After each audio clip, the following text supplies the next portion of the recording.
back to Tandem Fandom. I'm Mick. I'm Courtney. And welcome back to War with Words, a Monday night retrospective. Episode 3. That's right, it is June 24th, where Raw emanated possibly live from Green Bay, Wisconsin. And Nitro was in Charlotte. Our home, where we watch wrestling all the time. All the time. That's right. You know, for those of you that have been keeping score, so far the scoreboard is even. Raw getting high marks for 1 week from both of us, and Nitro getting high marks from both of us for 1 week. I think Nitro was first and Raw was the second. That's right. So perhaps this week things may change a little bit. With that being said, let's dive right in. Ooh, as we said, Raw was possibly live. They said live from Green Bay. They did, so it's a little difficult. I mean, it was live recorded. Yeah, so we're not entirely sure, but they said live. Yeah, so we'll go with Raw being live.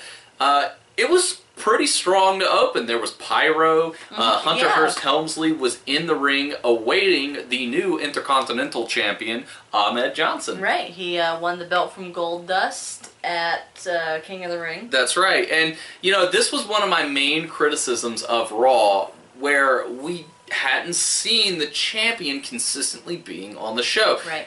But the go home, yes, that did happen with Goldust being on the show. Yeah. But again, Raw kind of picking it up. You know, here's the Intercontinental Champion. You're putting him forefront in the opening match. And this was a strong match. Yeah, it really was. And it's so strange to look back now because the crowd was cheering Ahmed and they were booing Hunter. Yeah. Triple H. You know what's really funny, and while we were watching it, you said this, and we were both laughing about it, because, you know, we're watching Ahmed, and we're like, wow, this guy's great! Yeah. And we're watching Triple H, and you're like, Hunter sucks! Like, who is this guy? Is he some J-Bron that's gonna disappear along the way, or...? Right, he's just doing the job for Ahmed, and with his ponytail and everything. Which, you know, you really look at it, realistically, he probably made Ahmed Johnson look that good. Right. You know, so... You know, as history told us, you know, Ahmed Johnson did have, like, a problem with injuries, and he didn't always put on the best quality of matches. Right. So looking at it now, you understand, like, wow, Triple H really is that damn good. Well, taking a peek behind the curtains here, this is after the curtain call. Yes. This is after the King of the Ring that Triple H was supposed to have won. Yes. But because he was the only one who could really take the blame and the burden of the backlash of the curtain call, he was slated to lose and lose and lose. As Vince McMahon told him, you're going to eat plates of shit and you're going to learn to like the taste. And you're going to eat plates and plates and plates of shit. And this was the second plate of shit since he lost King of the Ring. Yes. So it was a strong match. We were both really blown away with how insanely over Ahmed Johnson was. Crowd super behind him. Goldust had a little interview during the match. Right. And man, they hated Goldust. This crowd hated Goldust so much. Well, he's so weird and bad. And you know, won by ill means and like blowing Goldust in people's faces. And he kissed Ahmed. He gave him CPR backstage. Yeah. Well, and if you look at Nitro, the way they opened the show, they had the Blue Bloods against Public Enemy, which it's well documented on the series. I do not enjoy Public Enemy. So, you know... I mean, they're basically just the Nasty Boys done over. Yeah, I do enjoy the Blue Bloods, which they made it a little bit stronger, but... I just wasn't really a fan of the way Nitro opened the show. I thought Raw did it much stronger. But speaking of strong, I want to talk for a second about how great the King of the Ring recap video advertising the encore showing. Wow. Like, we're going to go back and watch it just because of how exciting and energetic they presented it to us. It was just like, you need to watch this. This is going to change your life. It's so exciting. The crazy thing about it is they kind of showed you spoilers in it. Because they show you that Ahmed wins the Intercontinental Championship. Yeah, they open the show with him as the champion, so we know he beats Goldust. And they even show him hoisting the belt up in that promo, but that promo was so strong, it was done so well that it made me go, man, I gotta watch this again. I mean, I know the iconic Austin 316 moment happens, and I know all that stuff happens, but they presented it so well that 20 years later, I said, man, I gotta watch that show. Like, man, what's going on with this King of the Ring in 1996? Oh, and by the way, because you've probably heard me say it a couple times, we don't say Intercontinental Championship. No. In honor of Kevin Owens, I promise you, anytime we talk about the IC belt on this show, I will say the Intercontinental Championship. Intercontinental. There are 3 T's. You have to pronounce them all. In honor of Mr. Kevin Owens. So if you've heard me saying it, that is why I realize I have yet to give an explanation. So there you have it, the Intercontinental Championship. Well, if they were cool kids, they wouldn't need an explanation. Fair point. So... No offense, I love you all. Yeah, we love you all. So that was really strong, which is a contrast to what we had seen with a WCW, where they made us feel bad for not watching the show. Week, I felt like a piece of trash. Like, I felt like a piece of garbage. Not watching. Yeah, I was like, ugh. I was like, oh, I didn't. What am I doing with my life? I'm not watching this WCW pay-per-view. Like, it was more of a guilt trip than you know, it already happened, but you need to see it. You know, come on, join the fun. It was. You didn't watch it, so you don't know what's going on. So buy it again. Do it, dummy. Like so. I enjoyed the way they presented that. It felt like, yeah, maybe you didn't watch it, but come on in, it's okay. Look how cool it was. So that was really, really nice taste. Yeah. I also like that Nitro transitioned their Sega Saturn Slam of the Week into being the Foot Action Slam of the Week. Raw. Excuse me, yeah. Oops. Because Nitro didn't change anything. It was still that weird-ass WCW magazine plug. Right. But actually the Slam of the Week is a different sponsor so far. Which was pretty cool. It was Sega Saturn the first 2, but now it's Foot Action, which I don't think exists anymore. I don't know, actually. Shoe shop like Foot Locker. Yeah. Overall, Raw seemed to have an improved look about the show. Yeah. Everything about what we kind of been criticizing has improved. It's almost like they went, oh no, Tandem Fandom didn't like this, we better change it, and they did. 20 years in the future, a couple from Charlotte, North Carolina will critique what we do. We have to improve! And that's what ended the Monday Night War. So, you're welcome, WWF. Well, actually, backtracking a little bit, what I believe truly began the Monday Night War was during the Ahmed and Hunter Hearst Helmsley match. In the crowd, there is 3 people holding signs, and they say, Eric sucks dick.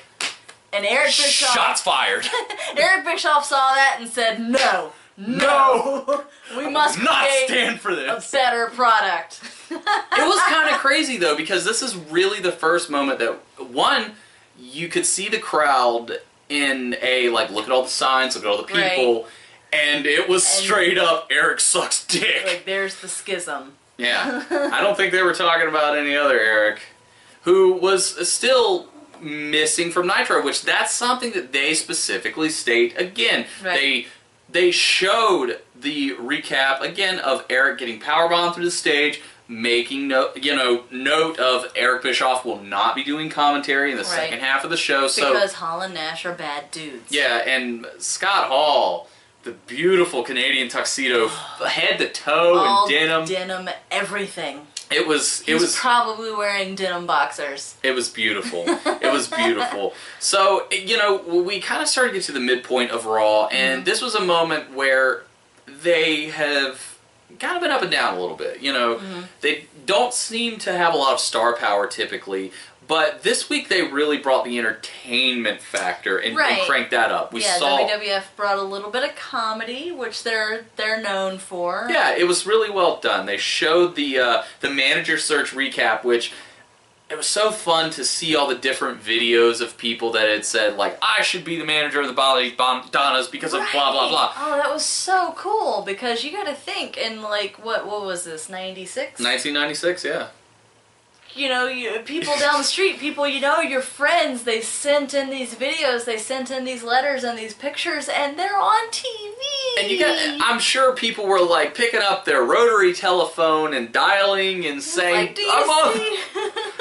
You see Mark and Christine's boys on TV. Yeah, and not to mention, somebody was grabbing their videotape, putting it in their JVC camcorder, and videoing this video of why they should be involved. So it was really fun. But of course, the Body Donnas chose the ultimate replacement for Sunny, who happened to be on commentary for their match, in Cloudy.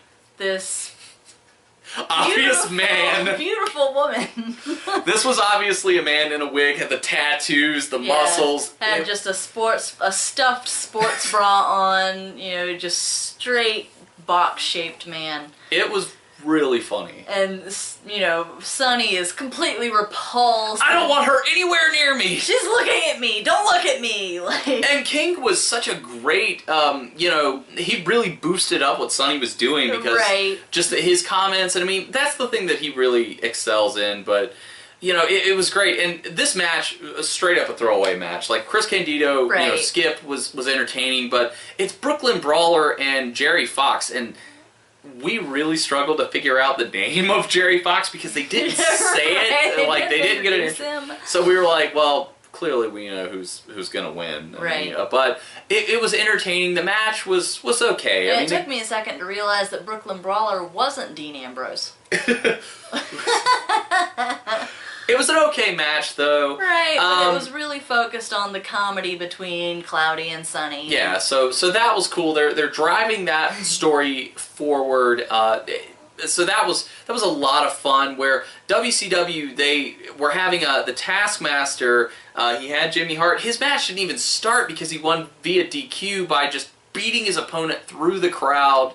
Right. Which was kind of a weird moment to look at because we go to... Well, especially since his opponent was, who was it? I don't even remember. That was the worst part because they never got in the ring. Right, just putting Taskmaster over as this big bad guy. Yeah, which it's so crazy to see. He's going through the crowd and I'm looking at it and I'm like, formerly the Independence Arena, now it's the Bojangles Coliseum, but I'm looking at that and I'm like, I've walked through there 1,000 times. I look at those horrible carpet, multicolored, weird things that they used to have. Seats. Yeah, it was so weird, but so that was kind of strange to see, and he gets into the big circle on the outside, and I was like, well, I'm there a lot. I watch hockey there. Go Checkers hockey. Yeah, so again, that mid part, but what really stood out for me was the debut of WCW and wrestling legend, Hard Work, Bobby Walker. Hard work! Against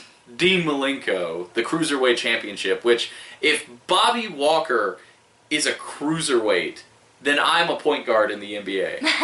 There's no way that Hard Work Bobby Walker was a cruiserweight. He was kind of big. way. But this match was stronger than Raw had with the tag match because I thought Malenko, man, he just did what he does. He put on a great match. Right, he pulled out hold number 498. Impressive, man of 1,000 holds. Which was a headlock? Yeah, the headlock, he won via the Northern Lights suplex, which was impressive. Again, it shows... It was more wrestling focused. Yeah, so if you're watching Raw and you're seeing like the Cloudy and the Sunny interactions, you're like, this is goofy. Right. This is the point where you would have flipped back over to Nitro and you're like, oh man, look at Dean Malenko go. Like, that's... So, looking at it from that perspective, I see... Well, that's why they put Malenko. Here's a Cruiserweight champion. He's putting on a great match.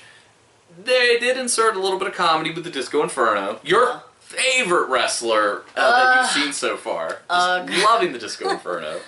I liked him a little bit more in this episode, I hate to say. Well, he was doing the Shake Your Booty tour. Yeah. Nobody wants to see these wrestle. They want to see me dance. Yeah. Well, and he had his gold album and his CD, and he didn't beat anybody over the head with it. That was a missed moment. That was a very missed moment. For sure. But he interrupts the damn match with his stupid freaking dancing for no reason, and... It's that disco fever. You get it in your soul. No. You're feeling it in your soul. No. Mark my words, before this series ends, she will dance for the Disco Inferno. Another strong performance that we saw on Nitro was Eddie Guerrero against the Barbarians. That was a great match. Solid match, really strong. On the other end, we saw another tag match with Raw where they had, you know, Vader teaming with the British Bulldog and Owen against what's essentially Team Jobber in Aldo Montoya, Barry Horowitz, and Savio Vega. Yeah. It's like, it's kind of obvious who's going to win. It was okay. Maybe it was a little less obvious back then, but... It was an okay match. It wasn't weak, but again, I feel Barbarian and Eddie Guerrero was a little bit of a stronger match, you know. And one of the strangest and one of the strangest moments of the whole match is Larry Zbyszko actually says something that has a little bit of clout to it. He's not just, you know, being sexist and talking about women in the kitchen. He actually, I assume he's talking about the Barbarian. I believe he was. Because he says, the Darwinian man, well behaved, is merely a gorilla, well shaved. And I was like, did he just drop some philosophy? It was the first time I think you looked at something Zbyszko said and were like, huh. Well, that was pretty good. Well, I rather enjoyed that. He's not just offending me. Amazing. Yeah, I mean, in terms of like undercard or like low to mid card wrestlers, Raw had a little more name value because you had the British Bulldog, you had Owen Hart, Right. and Vader, but it was against Team Jobber. Right. Yes, Eddie Guerrero and Barbarian might not have been the biggest names at the time, but for match quality, much, much better. Mm-hmm. Much, much better. Although, Raw did advertise the fact that we were going to see the world champion Shawn Michaels face against his former tag team partner, Marty Jannetty. Ooh. That gets me excited. I'm like, all right, like, you know, everybody knows the famous barbershop window incident, and they showed that. They showed him throwing Jannetty through the window. Now it's really a tale of two wrestlers because Shawn is world champion. Marty was not. So, you know, it's kind of like you saw the divergence, so now it's, all right, well, what's up here? What do we got going on here? You know, it was pretty cool. Although, to be fair, Arn and Benoit versus the Rock and Roll Express was amazing. It was a really great match. I hate how it ended. Yeah, I mean, well, you know, it was exciting and whatnot, but I really wanted it to be like a legit match. I didn't want Steve McMichael to interfere. You know, and I know they're trying to push that storyline of him joining the Four Horsemen, and he had the case of the money and everything. But I feel like with two guys like the Rock and Roll Express, which is such a great classic tag team, and you're putting him against Arn and Benoit, who in their own right, Arn Anderson's a legend, Chris Benoit was an excellent wrestler, like, on paper, you don't need anything dirty for this. You can just have these guys go out and put on a spectacular match. Right. And the Horsemen were super over in Charlotte. Well, yeah, as we heard throughout the entire show, Flair country, Horseman country, Flair country, Horseman country. We also kept hearing the crowd chant from top to bottom, "We want Flair. We want Flair." They didn't even have Rick on the show. Right? Which is bizarre when you really think about it. Bizarre. Did you say bizarre? No, yeah, that's a missed opportunity. I mean, you've got to have Ric Flair be on the Charlotte show. It's Ric Flair. It's Charlotte country. Always, always, always put the hometown hero on the card. My guess would be because Rick was a heel, you don't want him getting cheered. That's gotta be the guess, but... Well, his VIP section was there. Yeah, so we finally got the explanation of the table with the food and the champagne. It's Ric Flair's VIP section, which nobody has sat at. Nobody has done anything with. It's just there. But, you know, you get Steve McMichael, and then Joe Gomez came down. There was a big schmoz with Kevin Green coming down, so there's still... playing off of the... which was cool. Kevin Green, former Carolina Panther. No, at the time he was a current now he's former. So well, yes. Yeah, so that was kind of cool. You know, he makes an appearance. Obviously former because it's the 90s and he has a braided rat tail. The braided rat tail was amazing. Perfectly normal haircut, but he turns around and he's got this braided rat tail. It was glorious. Longer than mine. Longer than my ponytail. Can I make a confession here? What? To YouTube? In 1994, I had a rat tail. That's right. I'm not afraid to admit it. 1994, I had a rat tail. It was hot as shit. Everybody did. It was great. It's true. I cut it off. I don't know when, but I had a rat tail. I was cool, damn it. Well, I had that string braid thing, and you know. Well, there you have everybody did it. I had crimped hair. Everybody. Yeah. I looked like Eric from the Lost Boys. I had the short on top. It was long. I had the rat tail. I was looking fly. Let's just say we're glad that social media didn't exist before our 20s. That's the truth. So. Sorry, kids today. So Nitro started to, you know, at that point in their show, they started to transition to the second hour, which they said there wasn't a Bischoff. But flipping back to Raw, I want to talk about something that we absolutely fell in love with. Yeah, something that the WWE still holds important today, and that's inspiring people. Yeah. And helping people who, you know, like their Be a Star, their anti-bullying campaign, their Make-A-Wish Foundation, Titus O'Neil talking about being a good father, right, you know, Be a Dad campaign, things that we're seeing still today. Their involvement with the Special Olympics. Yeah, it's this promo. It was to a point where at first we didn't know what was going on because they're showing a young man, he's lifting weights, so we're like, is this a vignette? Is this a future, you know, debut that we're going to see? When they start talking about, you know, not everybody does it for the Olympics, not everybody does it, not everybody works out to be the best or anything. A lot of people just do it for themselves, to make themselves better. And eventually it cuts to this young man. He gets off the bench and he sets himself down in his wheelchair.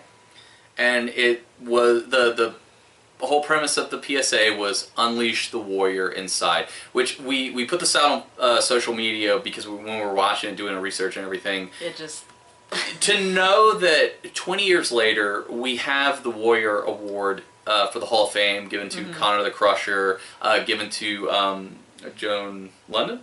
Yes.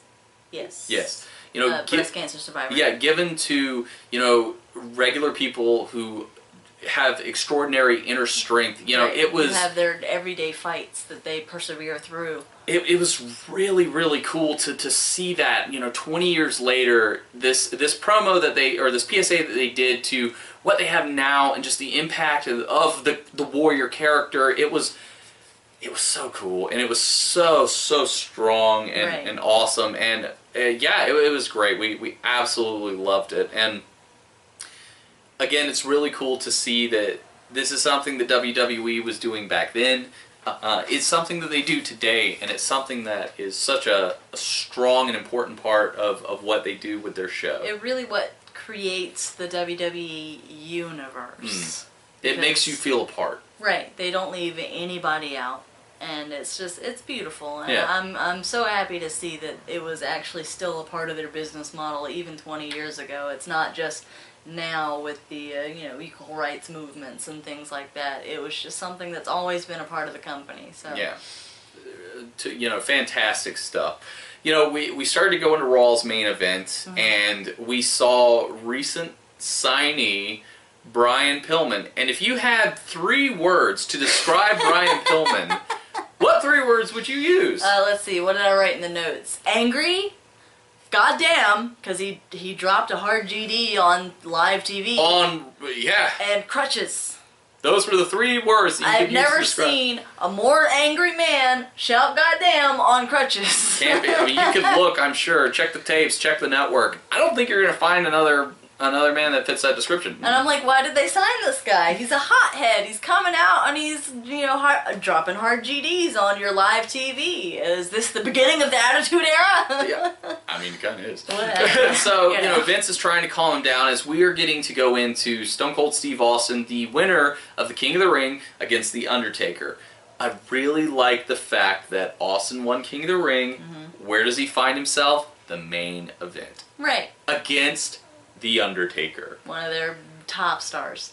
And they talked about Austin getting injured in the King of the Ring tournament, requiring 16 stitches before the final match, and before they started to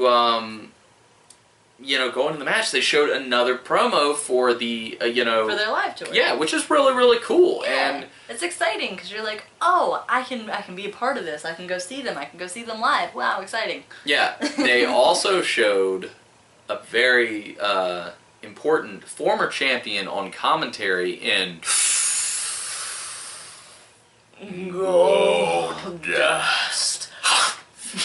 So you got him on commentary. You've got Austin versus Taker. Such a great match. It really was. So good. Again, I'm just so enamored with watching Austin work and move the way he could. It's the greatest what if question, I think. Like, what if Stone Cold never got his neck broken so we could just see this guy go out and work? Because he and Undertaker were having a great match. But of course, there's this heat between Goldust and Undertaker, and Goldust approaches the ring and hits him in the face with the Goldust again, just like he did Jake the Snake. But if you go back and watch, turn the volume up, you can hear that glitter hit Undertaker's face. He throws it and it just goes, pah! And it's like, oh my god, he's blind. Another thing that they were doing, and they were kind of doing this through the course of the night, is they were saying how Paul Bearer had kind of cost The Undertaker the win at King of the Ring against Mankind. So, and if you call the 900 number, you can figure out why. Yeah, why would Paul Bearer cost The Undertaker a win? So they're starting to tease a little, like, separation. Yeah, which is pretty cool. Raw closed out on that match with the Undertaker losing because of the Goldust due to Goldust.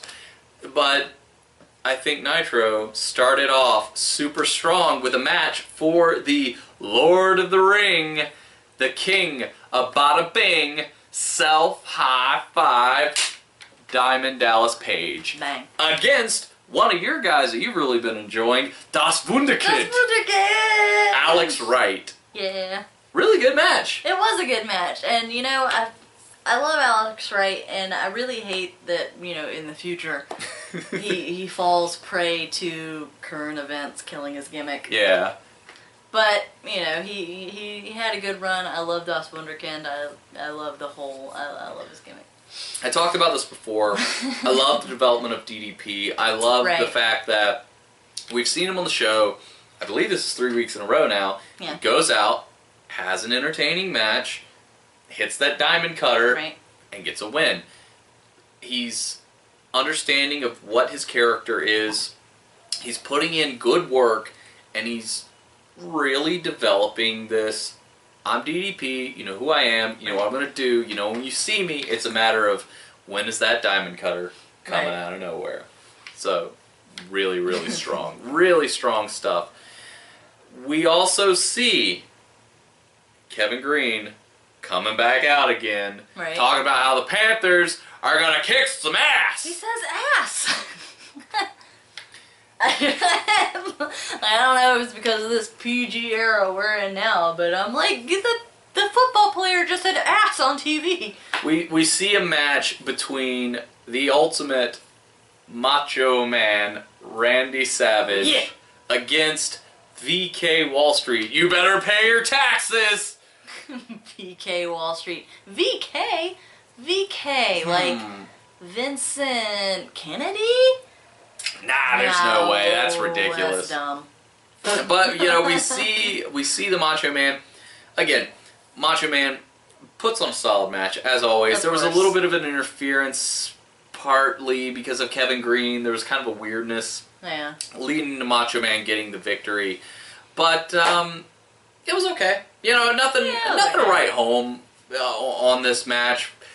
But our main event, we got to see the two other members of Team WCW, Sting and Lex Luger. We saw it earlier in the night. They all have the paint on their face. Right. There was an interaction with the Harlem Heat. You know, the Steiner brothers. At the beginning of the show, which was pretty strong opening with it. But we get to see the Harlem Heat versus the Steiners versus our tag team champions of Lex Luger and Sting. 3-way tag match as your main event. How much more could you ask for? A belt, or a second time. Well, I don't think Malenko's was on the line so much as it was a match. I don't remember them saying, but the tag team championships were on the line. That's really, really cool. A belt being defended on free television. Right. Again, there's no Bischoff on commentary, but Bobby Heenan was kind of saying along the lines of, is Sting a bad leader? Is he the right choice for WCW? Blah, blah, blah. Led into a decent match. Right. Him kind of talking bad about Sting may have been a little foreshadowing for the end of the match, because the Harlem Heat took the belts. But why did they take the belts? Because we saw the Outsiders come through the crowd with baseball bats. How distracting. We see police get into the ring. There's a quick roll-up that happens. He rolls up Lex. Yeah, and the Harlem Heat become your new world champions. Kudos to that ref for paying attention. Yeah, because I will say, that moment, I almost didn't notice. Right. So if I was watching it live... quick. Yeah, if I was watching it live, if I know that the Outsiders don't have a presence, I'm not even going to focus on the fact that the Harlem Heat just won the tag belts on free TV. Right. Because who are these dudes with the baseball bats? And they were focusing on the police with putting their hands on their guns. Their hands on their pistols. It was like, this crazy. is one of those moments where the fans start calling 911. Yeah, it was really, really crazy. It was such a big, like, oh my God, what's going to happen? And Nitro ended out on that note. Right. So... Well, they replayed a couple times, how there's the roll-up, there's Lex getting pinned, there's the 1, 2, 3, but it does end with the, standoff in the ring. Yeah, it was really tense. Yeah, it was an intense, moment, and it made me go, man, what's going to happen next week? Right. So that was really cool. But, again, as we're going along, we're comparing Raw and Nitro, and this week, it was hard. It was a really, really hard decision for me because both shows were really good. They both had some great moments. For me, this week, I go Nitro. Or, excuse me, I go Raw. That's how hard it was. Did I really go Raw? No, I go with Raw. Yeah? I felt like despite the uneven triple tag or 3-man tag with Vader and company, it was still a solid match. I really enjoyed the comedy with Sonny and Cloudy. Yeah. Ahmed Johnson and Hunter had an awesome match. The main event match was so good. I love the PSA. Right. I go Raw this week. Raw gets it for me. Well, I think this is going to be the first week that we actually have a difference in opinion. Which is rare here on Tandem Fandom. That's true. I'm going to have to give it to Nitro. Really? Yeah. What does it for you? I really think that the closing of the show really kind of put them over because it makes you want to watch next week. Because, it is 2 hours long. If you're a wrestling fan, you're going to switch over at the top of the second hour anyway. Yeah. And they saved the big guns for the end of the show when everybody's watching. And, they had the tag match. They had, DDP again.